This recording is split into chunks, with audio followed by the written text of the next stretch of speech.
नमस्कार मित्रांनो, जीवनातील तिसरा अध्याय सुरू होणार आहे. 2017पर्यंत 2027पर्यंत आज आपल्यासाठी अत्यंत महत्त्वपूर्ण विषय घेऊन आलो आहोत आम्ही.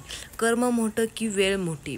होय, कारण कर्म करणे हे प्रत्येक मनुष्याच्या हातात असते असेही म्हटले जाते की जो व्यक्ती कर्म करतो त्याला जीवनात नक्कीच यश मिळते आणि चांगले परिणामसुद्धा प्राप्त होतात. मीही याला नकार देऊ शकत नाही की कर्म करणे टाळावे, परंतु एका महत्त्वाची गोष्ट अशी आहे की जीवनात खूप मोठे वेळचे महत्त्व आहे. असे म्हणतात की जर वेळ आपल्याला साथ देत असेल तर आपले केलेले कर्म खूप लाभदायक ठरतात, पण वेळ साथ देत नसेल तर चांगल्या कर्मांची फळे तितके चांगले मिळत नाहीत. ही गोष्ट अगदी खरी आहे, कारण वेळ हा काळ्या चक्राचा अधीन नसतो आणि हे काळचक्र चालवणारे ग्रह म्हणजेच नवग्रह आणि 27 नक्षत्र असतात. मी हे म्हणत नाही की कर्म करणे थांबवावे, परंतु हे नक्कीच सांगते तुमची वेळ कधी चांगली येणार आहे आणि कधी वाईट येणार आहे.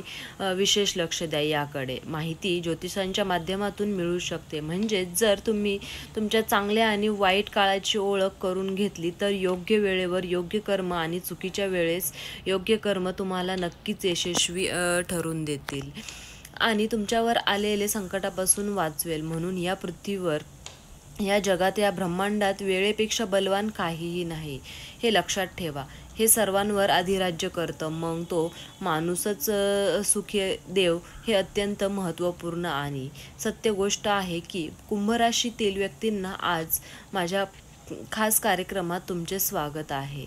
आज मी तुम्हाला सांगणार आहे की प्रिय कुंभ राशीतील व्यक्तींना तयार राहायचं आहे. तुमच्या जीवनात तिसरे पर्व हे आता सुरू होणार आहे. तिसरे पर्व म्हणजेच काय तर शनीची साडेसाती. हो मित्रांनो, शनीची साडेसातीचं तिसरं पर्व सुरू होणार आहे. पुन्हा एकदा सांगते की आजचा विषय हा कुंभ राशीतील व्यक्तींना तयार व्हा. तुमच्या राशीतील हे तिसरं पर्व जे आहे ते उघडणार आहे, म्हणजेच सुरू होणार आहे. कुंभ राशीतील व्यक्तींनी तुमच्यासाठी हा व्हिडिओ खूप खास महत्त्वाचा व्हिडिओ आहे. जर तुम्ही हा व्हिडिओ शेवटपर्यंत पाहिला तर जीवनातील अनेक महत्त्वाचे पैलूवरून तुमचा पडदा हा उचलला जाईल आणि तुम्हाला कळेल की पुढे जीवनात कोण काय होणार आहे. ते तसं पाहिलं तर हे राशी भविष्य चंद्र राशीवर आधारित असतं, म्हणजेच की थोडक्यात हे राशी भविष्य जे तुमचं आहे जीवनात ठरलेलं, हे चंद्राच्या राशीवर आधारित असतं. परंतु ज्यांचा कुंभ लग्न आहे ते देखील हे पाहू शकतात, यामध्ये कोणतीही शंका नाही. ज्यांना आपलं लग्न किंवा राशी माहीत नाही ते नावानुसार हा व्हिडिओ पाहू शकतात. म्हणजेच तुमचं जे नाव आहे त्यानुसार तुमची रास कोणती आहे. म्हणजेच की कुंभ राशीसाठी व्यक्तींना तुमच्या जीवनात प्रत्येक गोष्ट ही संघर्ष आणि कष्टानंतर मिळते.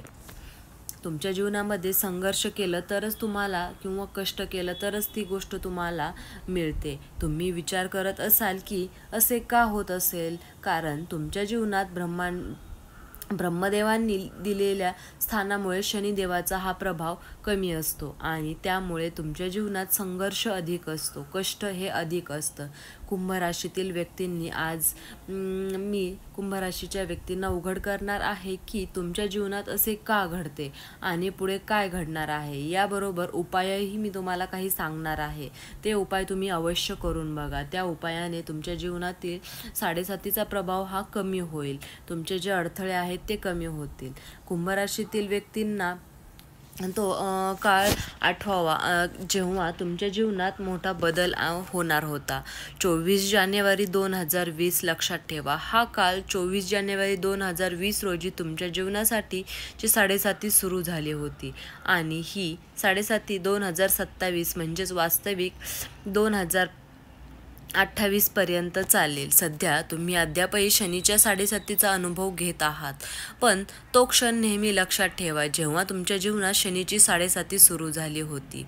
तेव्हा प्रिय कुंभ राशीतील व्यक्तींना 24 जानेवारी 2022 रोजी तुमच्या जीवनात शनीची साडेसाती सुरू होती, तेव्हा तुमचे जीवन बदलू लागले. कारण केवळ शनीची साडेसाती नव्हती, तर तुमच्या जीवनातील पहिला टप्पा होता. मस्तिष्कातून प्रारंभ झाला होता, म्हणजे सुरू होतो. परंतु मी हे 2020च्या जानेवारीच्या काळाबद्दल का बोलते? कारण त्यावेळी मिथुन राशीतील केतू राहू योगामुळे तुमच्या जीवनात योग बनला होता. म्हणजेच एक टप्पा बाजूला शनीच्या साडेसातीचा पहिला टप्पा, आणि दुसऱ्या बाजूला शनीचा द्वादश भावात आलेले स्थान, आणि तिसऱ्या बाजूला राहूच्या योगामुळे तुमच्या जीवनात मोठे परिवर्तन घडून आले होते. तर 2020 ते 2022च्या दरम्यान शनीचे द्वादश भागात गोचर केल्या, त्यामुळे तुम्हाला विदेश प्रवासाची संधी मिळाली. परंतु शनीच्या तृतीय भावावर असल्यामुळे अनावश्यक खर्च, चुकीच्या नातेसंबंधात अडकणे आणि अव्यवस्थित व्यावसायिक निर्णय घेणे हे सर्व घडले. कुंभ राशीतील व्यक्तींनी 20 ते 2022च्या दरम्यान शनीची साडेसाती सुरू झाली, परंतु याचा परिणाम तुमच्या जीवनात 2019 पासून दिसू लागला होता. शनीच्या दृष्टीने कर्क राशीवरील सप्तम भावावर परिणाम झाला होता. त्यामुळे 2020 ते 2022च्या दरम्यान तुम्हाला अनावश्यक संघर्ष, शत्रुत्व आणि संतती संबंधित अडचणीचा सामना सुद्धा करावा तुम्हाला लागला. या काळात तुमच्या जीवनात ताणतणाव आणि निराशा खूप वाढली, परंतु शनीने तुम्हाला धैर्य शिकवले आहे. धैर्याने राहायला तुम्हाला शनिदेवांनी शिकवलं आहे.